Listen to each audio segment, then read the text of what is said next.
पूर्णपणानं सीबीआयकडे दिला गेला पाहिजे. काही जरी म्हणलं, 1 मिनिट माननीय मुख्यमंत्र्याला या बोलण्याचं वाईट वाटेल, पण इथली पोलीस यंत्रणा कुठल्याही जाती धर्माची असो, यांना घाबरून आहे. म्हणून करते करविते ह्या सगळ्या गोष्टीचे तेच आहे. गंगाधर काळकुटे यांना डुकरासारखं धरून नेऊन मारू, अशा पद्धतीचा जो दादा गरड नावाचा जो कार्यकर्ता आहे, त्यांनी तुम्ही धमकी दिल्याचं सांगतोय. कार्यकर्ता कबुली सुद्धा मी धमकी दिली? अरे गंगाधर माझा चांगला मित्र आहे. आता एवढी मैत्री की सांगू का, मैत्रीचा खुलासा करू? त्या सभेत मी बोललो होतो, त्या सभेत मी बोललो होतो की एका माझ्या मित्रांनी 1:45 वाजता मला फोन केला, तू सभेला येणार आहेस का? आठवतं का सुरेश? मी त्यावेळेस त्या म्हणलं काय नक्की नाही बाबा, काय भुजबळ साहेब कशी येते त्याच्यावरती माझं ठरणार आहे. नाही नाही म्हणले, तुम्ही येणार नसाल तर आम्ही गोंधळ करायचा ठरविला.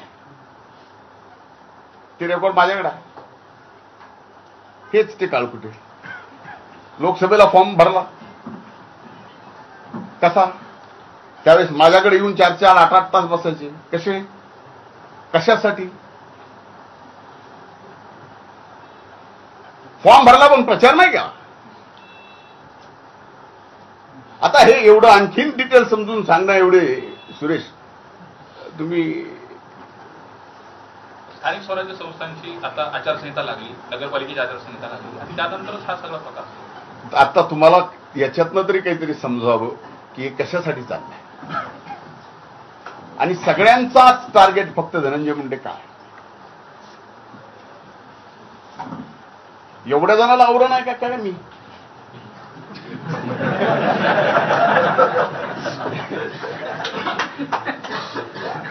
कमाल आहे. आता मला त्या दिवशीच्या सभेत मी इथे ईडब्ल्यूएस ओबीसीचा मुद्दा काढला, त्याच्यामुळे राग आला. त्या चष्मा पाठवला नाही त्याच्यामुळे राग आला. साहेब, त्यांनी जरांगे यांनी 2 आरोपींना भेटल्यावरचा आरोप केला होता. त्यांनी आणखी एक आरोप केला की तुम्ही त्या आरोपींची संभाजीनगरला 2 तासभर वाट पाहत होता. हे खोटं आहे. कशाला गुन्ह्याची वाट बघू?